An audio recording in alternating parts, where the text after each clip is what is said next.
Dede Riswanto, salah satu saksi kunci kasus pembunuhan Vina dan Eki Cirebon, muncul ke publik dan membuat pernyataan mengagetkan. Ia mengaku telah membuat kesaksian palsu di hadapan penyidik 8 tahun silam. Dede berdalih, saat itu ia hanya mengikuti arahan Ibtu Rudiana yang tak lain adalah ayah Eki dan saksi lain bernama Aep. Dalam kesaksian awal dulu, Dede dan Aep mengaku melihat sekawanan geng motor melempari batu sambil memburu Eki yang membonceng Vina di Talun, Cirebon, Jawa Barat. Padahal saat itu Dede tidak mengetahui seperti apa kejadian sesungguhnya.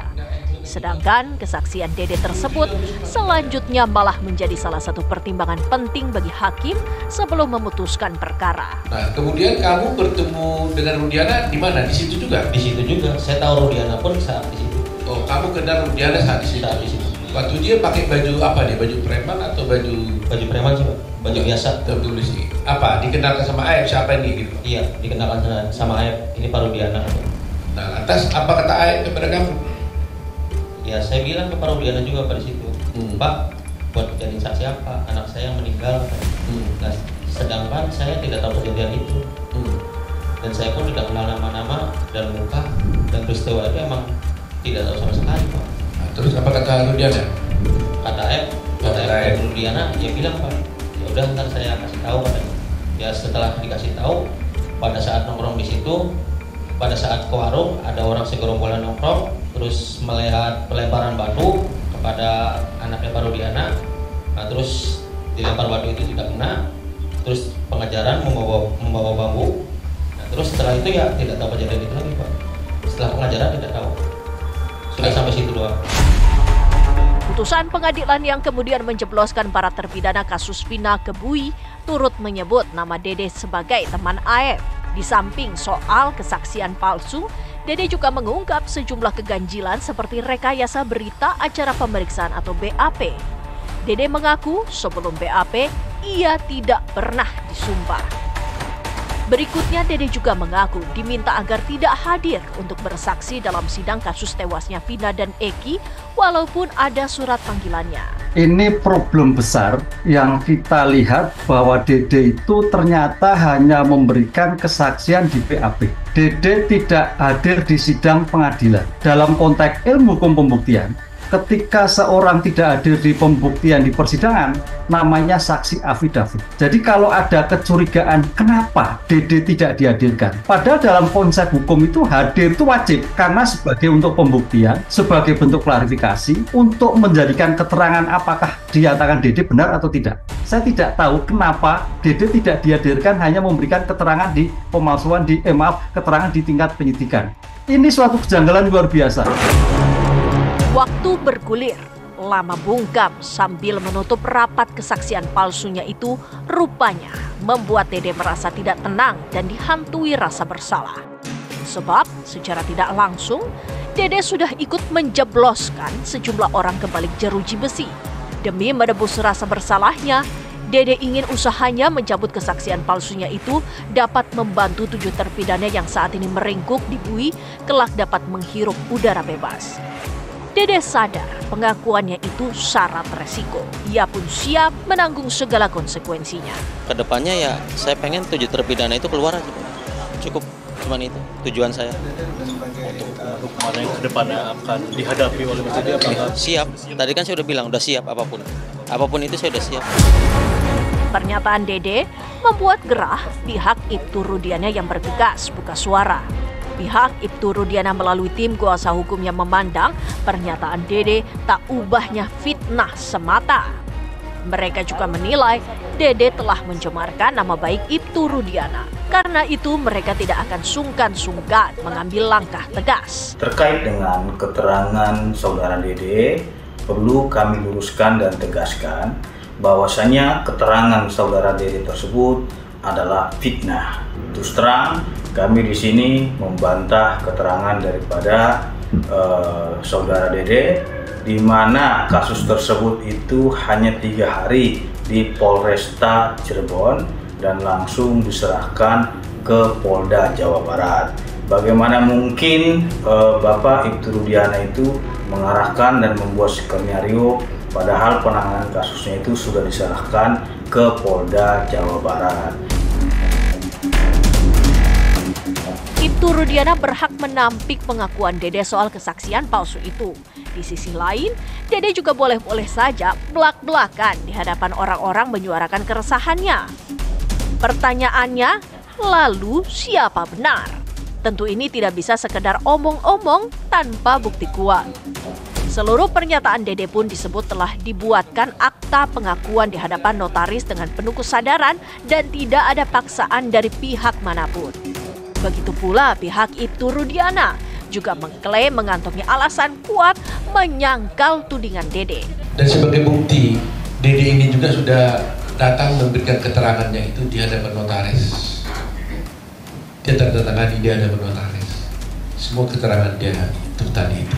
Kita di sini selaku penasihat hukum telah membuat tindakan-tindakan hukum yang sedang saat ini berproses, dan kita telah membagi tim hukum dari 60 advokat perhaki yang nantinya akan menindaklanjuti keterangan saudara Dede tersebut karena telah merusak nama baik Bapak Ibtu Rudiana dan mencemarkan nama baik Ibtu Rudiana.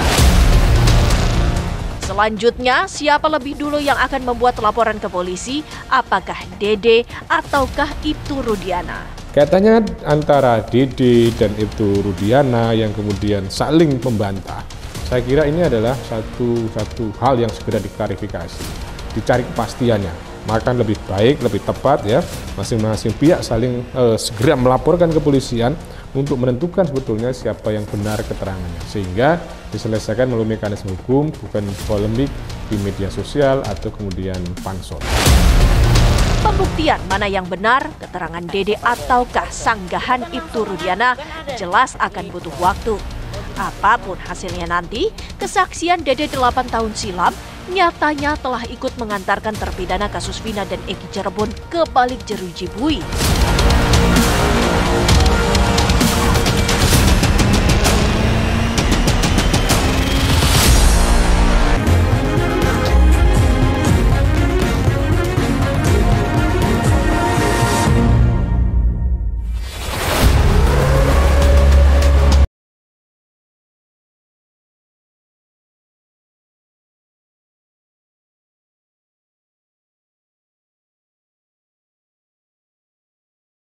Nah, 7 orang ini di dalam penjara gara-gara kamu. Iya Pak, Kamu bersedia nggak masuk penjara supaya 7 orang ini keluar? sangat bersedia Pak. Yang penting intinya 7 terpidana itu saya mau keluar Pak, bebas. Seperti kehidupan saya kemarin Pak, karena saya merasa bersalah. Meskipun kamu masuk penjara, Siap, meskipun saya masuk penjara, menggantikan 7 terpidana itu saya siap Pak. jadi kamu siap 7 orang keluar, kamu masuk penjara. Siap Pak, siap. Karena kamu merasa bahwa mereka masuk penjara gara-gara kamu.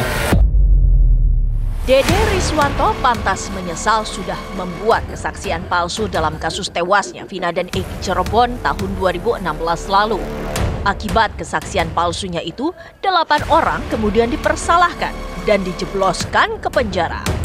8 orang itu yakni Jaya, Supriyanto, Eka Sandi, Hadi Saputra, Eko Ramadhani, Sudirman, Rivaldi Aditya Wardana, dan Saka Tatal. Saka Tatal yang kala itu masih di bawah umur dihukum 8 tahun penjara. Sedangkan 7 nama lain diganjar seumur hidup.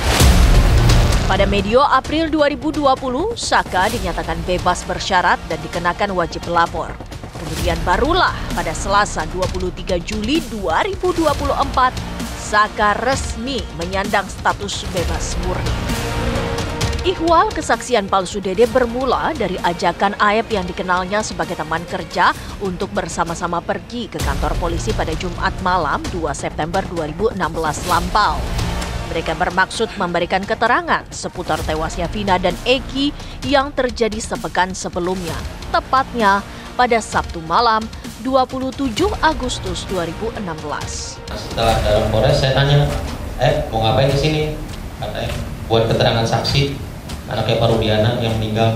Nah setelah itu saya tanya, emang mau ngapain kan? Kita tidak tahu peristiwa itu. Nah, udah katanya nanti saya arahin, saya ikutin apa kata saya, dia bilang gitu. Nah terus Pak Rudiana datang lah. Saya tanya ke Pak Rudiana juga, Pak Rudiana mau ngapain? Buat keterangan apa? Saksi anak saya meninggal. Nah disitulah diceritakan. Saya nongkrong di warung. Kalau warung itu bener Pak, warung malam hanya membeli rokok. Cuman ada segerombolan anak nongkrong, pelemparan batu, bambu, pengajaran, segerombolan motor ada di situ. Sebenarnya nggak ada. Sudah diceritakan sebelum masuk BAP itu sudah diceritakan. Dede yang tidak tahu menau soal kejadian persis yang menimpa Vina dan Eki lantas memperoleh informasi dari Aep tentang apa saja yang mesti disampaikan dalam kesaksiannya itu. Dede yang diselimuti keraguan lalu mencoba menanyakan hal itu ke Ibtu Rudiana.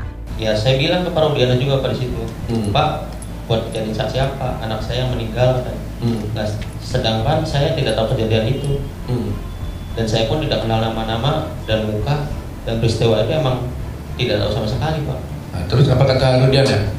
Kata Aep Rudiana ya bilang Pak, ya udah ntar saya kasih tahu katanya. Aep ngasih tahu, Rudiana ngasih tahu masalah motor sama nama Pak. Meski tidak kenal dengan sederet nama yang dituding sebagai pelaku atas tewasnya Vina dan Eki, namun Dede kemudian tetap nekat memberikan kesaksian abal-abal. Dalih Dede yang mengaku buta hukum dan takut menolak permintaan sebagai saksi tetap saja membuat penasaran. Sebab Dede pun mengerti konsekuensi bersaksi bohong. Sebenarnya hati saya mas sebenarnya nggak mau Pak. Kan saya juga sudah bilang Pak, saya tidak tahu kejadian itu sama sekali dengan Aep dengan Pak Rudiana. Nah pada saat itu kan saya rakyat kecil Pak, saya nggak ngerti hukum, sekolah pun saya hanya SMP. Ya saya merasa takut Pak sudah di dalam. Saya bisa apa di situ? Selidik punya selidik, ternyata Aep menyimpan dendam pribadi terhadap mereka yang dituding sebagai pelaku pembunuhan Vina dan Eki. Aep pun kemudian memanfaatkan Dede untuk melancarkan kepentingannya itu. Saya kesal sama terpidana itu Pak. Kata Aep? Ya. Kenapa? Karena pernah dipukuli Pak. Oh, si Aep cerita bahwa dia pernah dipukuli oleh warga sekitar di situ Pak. Oh, Aep merasa apa? Dipukuli oleh warga situ, bukan oleh terpidana. Ya ada terpidananya. Ada terpidananya. Jadi merasa kesal ya, sehingga diarahkan. Ya dendam. Terkait dengan tudingan saudara Dede ya yang menyatakan bahwasanya ya Ibtu Rudiana ini menyuruh dia untuk merekayasa keterangan agar seolah-olah tahu, agar seolah-olah keterangannya seperti ini sesuai dengan permintaan Ibtu Rudiana, itu adalah fitnah. Karena memang ini sudah viral dan sudah membuat fitnah di tengah-tengah masyarakat, maka per hari ini resmi kami somasi terbuka saudara Dede. Jauh sebelum Dede muncul ke publik, Aep sudah lebih dulu mengungkapkan klaim kesaksiannya seputar detik-detik kejadian yang menimpa Vina dan Eki. Aep bahkan mengklaim saat kejadian itu dirinya mengenali beberapa sosok pelaku dari jarak 100 meter di gelapnya malam. Waktu itu kebetulan keberadaan saya itu lagi di warung, kebetulan ada sejumlah motor lewat, lalu dilempari batu. Perkiraan ada 4 motor, Bu. Jarak ada sekitar 100 meteran lebih. Bisa terlihat jelas gak Mas wajahnya? Oh, wajah dari pelaku-pelaku itu? Iya. Dia tidak begitu jelas juga sih. Oke. Tapi yang jelas saya tahu lah. Kesaksian Aep tak hanya mengundang tanya, tapi juga curiga. Saya katakan indikatornya ya, ada 2 probabilitas ya. Aep bercerita tentang kejadiannya kayak gini, persis benar. Nah makanya kemungkinan pertama dia bohong gitu kan. Karena apa yang diceritakannya itu kalau dari jarak sekian itu nggak benar. Kemungkinan kedua yang diceritakannya itu benar karena dia ada di lokasi. Karena dia adalah pelaku juga gitu kan. Nah jadi tinggal bagaimana si penyidik dengan ilmu penyidiknya, dengan nalurinya untuk membuktikan itu. Dengan tentunya dengan alat bukti. Selain Dede dan Aep, mencuat juga saksi kunci lain atas nama Liga Akbar Cahyana. Mengaku sebagai teman dekat Eki, belakangan Liga Akbar menarik keterangannya dari BAP kasus Vina Cirebon yang terjadi tahun 2016 itu. Dibanding Dede, Liga Akbar lebih awal mengaku bila dirinya diminta Ibtu Rudiana untuk memberikan kesaksian dalam kasus Vina.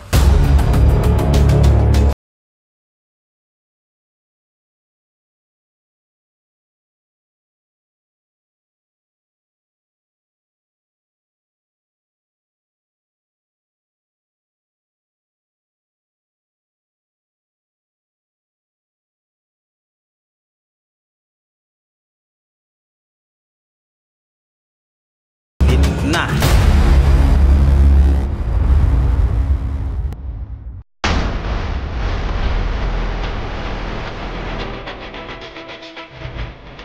Jaya, Supriyanto, Eka Sandi, Hadi Saputra, Eko Ramadhani, dan Rivaldi Aditya Wardana masih memupuk asa melakukan upaya hukum luar biasa yakni peninjauan kembali atau PK.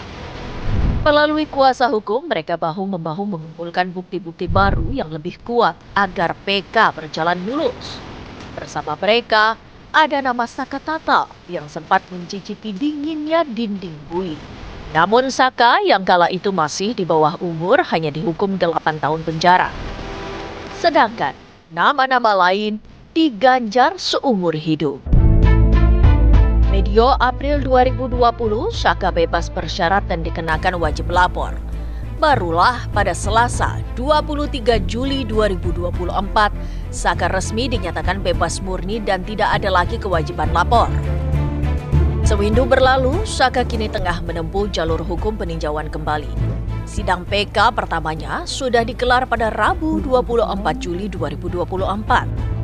PK menjadi upaya Saka mendapatkan keadilan dan memulihkan nama baiknya. Bahwa jaksa penuntut umum dan hakim pada perkara Akuo telah keliru dalam menerapkan hukum dan keliru yang nyata dalam memutus anak Saka Tatal dengan menghukum menggunakan pasal 340 KUHP.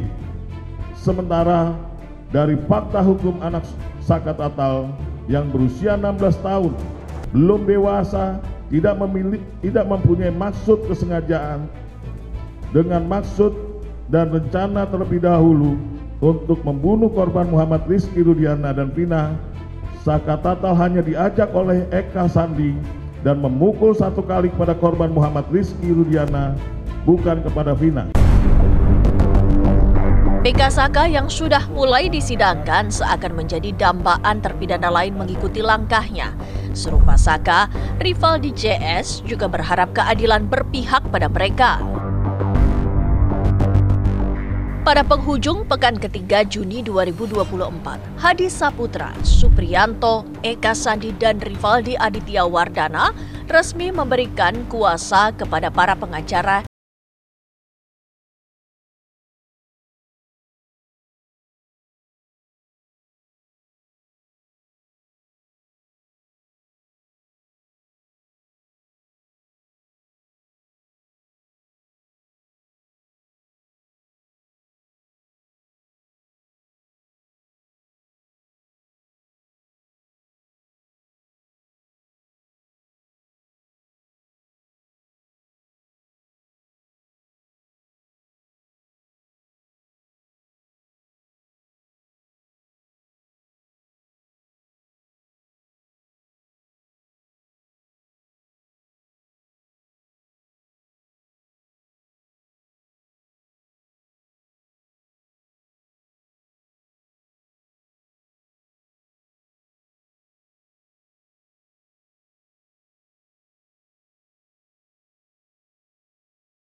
hidup dari majelis hakim. Jadi ada 4 orang yang kami dampingi untuk kami dalami permasalahan yang mereka ketahui dan mungkin artinya bisa kami jadikan bahan untuk PK. Di langkah depan tentunya setelah kami datang hari ini, hasil wawancara interview yang barusan kami dapat akan kami olah data, akan kami rangkum dalam mungkin naskah-naskah ke depan yang akan kami gunakan untuk peninjauan kembali dalam rangka novum.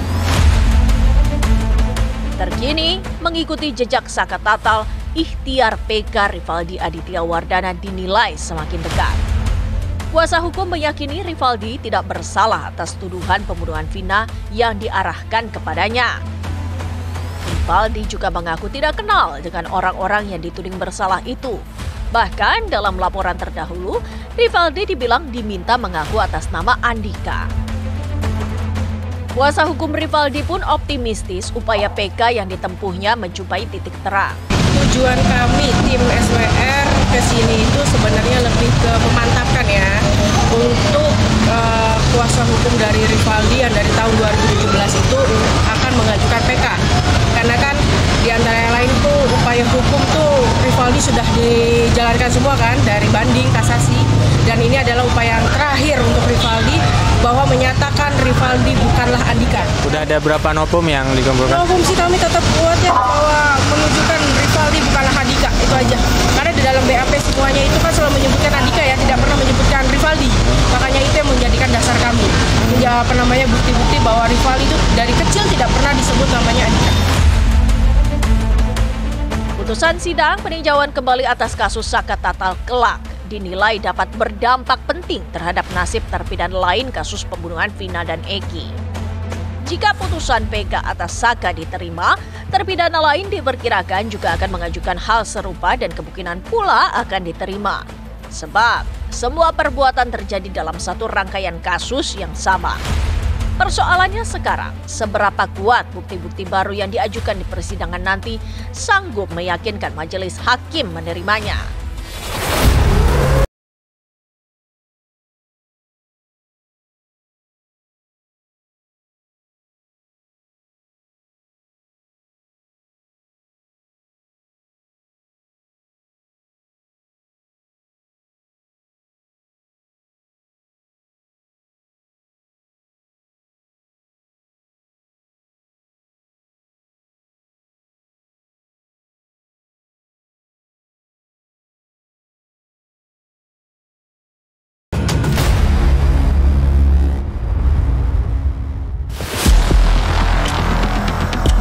Saka Tatal, mantan terpidana kasus pembunuhan Vina dan Eki Cirebon, sedang menempuh upaya hukum luar biasa peninjauan kembali atau PK demi membersihkan namanya.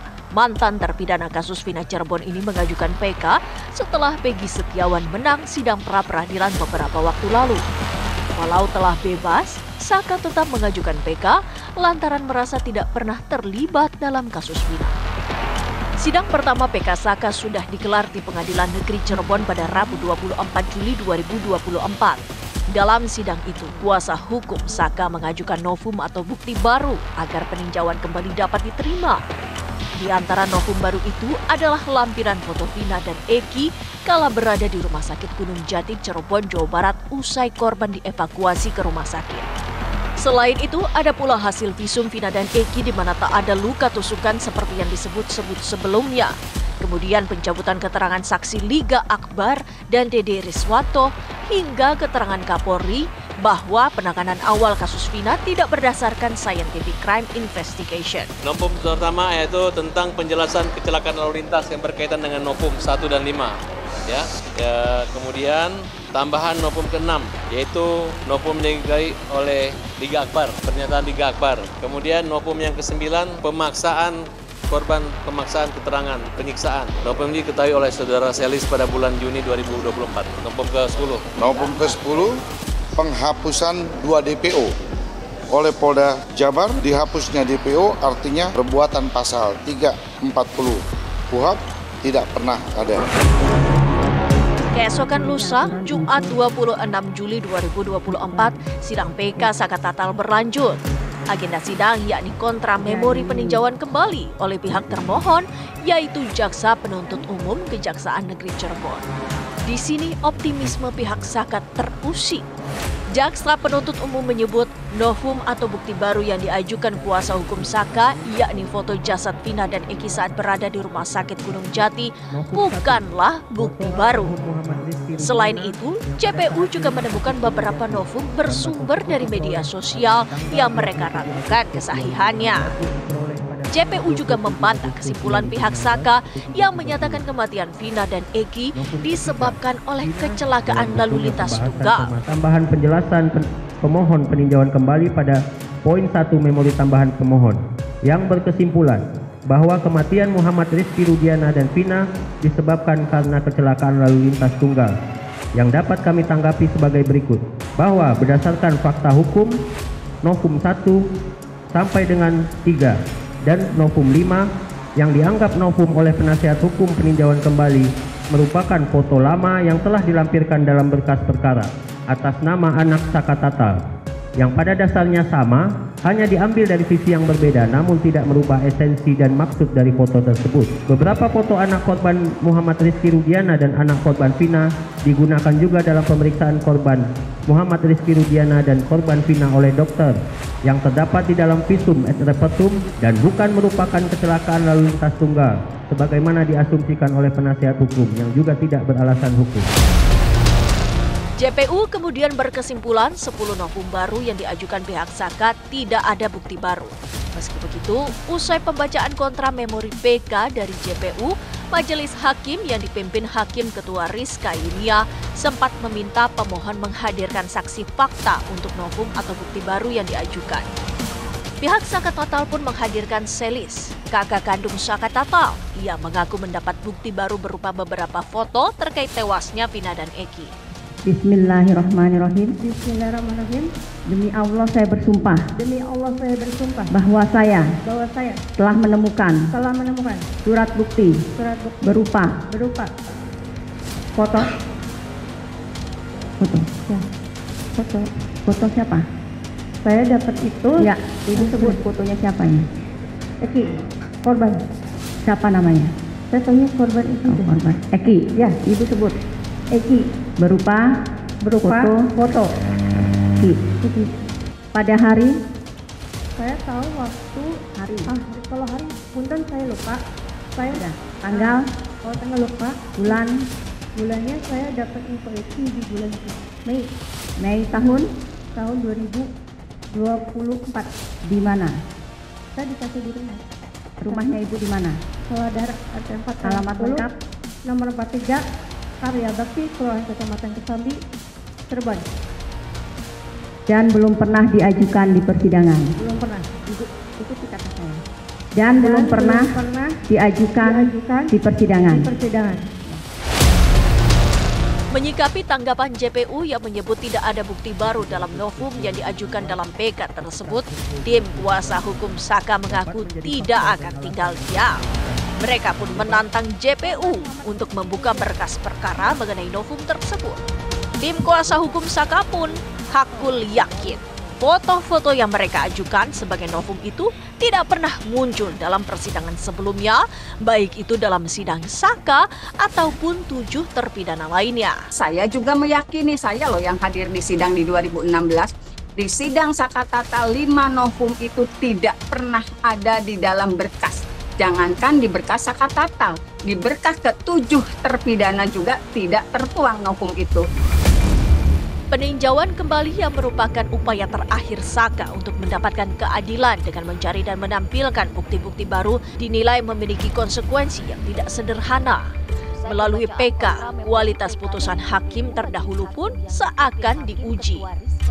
Kasus Vina seolah membuka mata banyak orang bahwa siapapun yang merasa dirugikan dengan putusan hakim yang telah memperoleh kekuatan hukum tetap dapat mengajukan peninjauan kembali atau PK. Meski begitu, Mahkamah Konstitusi menegaskan bahwa pihak yang dapat mengajukan PK perkara pidana hanyalah terpidana dan ahli warisnya. Karena ini ada protes ya pada putusan hukum dengan menunjukkan bukti-bukti ya, saksi-saksi yang mendukung asumsinya itu tadi, maka ini jalannya adalah ya melalui PK itu. Ajukanlah bukti-bukti itu supaya bisa novum baru, supaya bisa menunjukkan pada Mahkamah Agung bahwa ini hakim yang dulu tuh keliru memutus ataupun tidak mempertimbangkan apa yang ada di dalam persidangan dan sebagainya.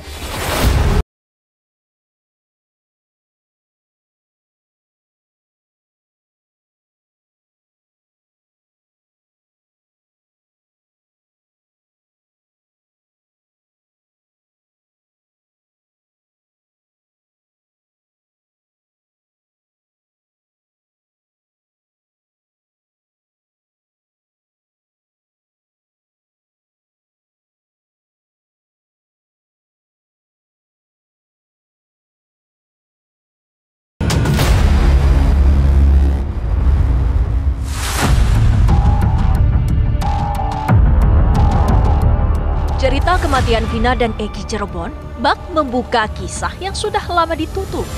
8 tahun terdiam, kasus Vina kembali mencuat menyusul hebohnya film bergenre horor bertajuk Vina Sebelum 7 Hari.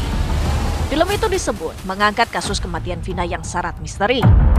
Berawal dari dugaan kecelakaan tunggal, berkembang menjadi kecurigaan pembunuhan, berlanjut ke proses hukum, hingga berujung putusan hakim yang berkekuatan hukum tetap, kasus Vina kini seakan dikuak kembali.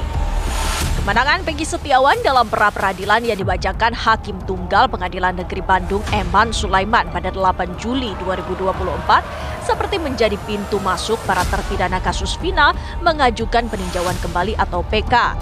Para terpidana merasa mereka tidak pernah melakukan pembunuhan seperti yang dituduhkan. Sementara sepanjang proses pra-peradilan Peggy dan setelahnya, sejumlah saksi bermunculan dan mencabut kesaksian yang mereka ungkapkan pada 2016 silam. Padahal diketahui kesaksian mereka kala itu tidak sekedar dicatat, tapi juga dipercaya menjadi pertimbangan pengadil perkara dalam menjatuhkan putusan. Adalah Liga Akbar dan Dede Riswanto yang sudah terang-terangan menarik kesaksiannya. Keduanya juga mengaku tidak tahu menahu soal penyebab pasti kematian Vina dan Eki. Bahkan, Dede tanpa ragu mengungkapkan kesaksiannya di hadapan penyidik kala itu karena permintaan Ibtu Rudiana dan teman kerjanya Aep. Setelah dalam Polres saya tanya, mau ngapain di sini? Katanya buat keterangan saksi anaknya Pak Rudiana yang meninggal. Nah setelah itu saya tanya, emang mau ngapain, kan kita tidak tahu peristiwa itu. Nah, udah katanya nanti saya arahin, saya ikutin apa kata saya, dia bilang gitu. Nah terus Pak Rudiana datang, saya tanya ke Pak Rudiana juga, Pak Rudiana mau ngapain, buat keterangan apa, saksi anak saya meninggal.